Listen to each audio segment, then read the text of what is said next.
परमात्मने नमः।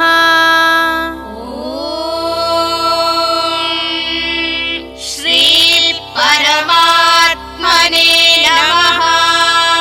श्रीमद्भगवद्गीता श्रीमद्भगवद्गीता अथ दशमोऽध्यायः।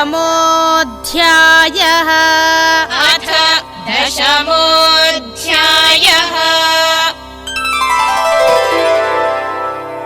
अर्जुन उवाच अर्जुन उवाच सर्वमेतद्रितं मन्ये सर्वमेतद्रितं मन्ये यन्मां वदसि केशव यन्मां वदसि केशव न हि ते भगवन् व्यक्तिम् न हि ते भगवन् व्यक्तिम् विदुर्देवान दानवाः विदुर्देवान दानवाः।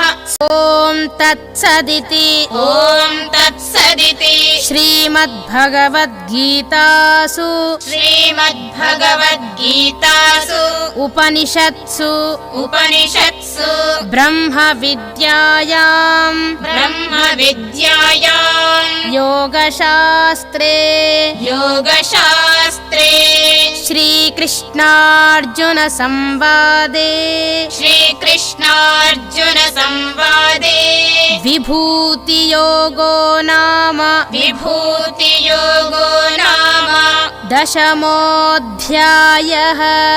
दशमोऽध्यायः।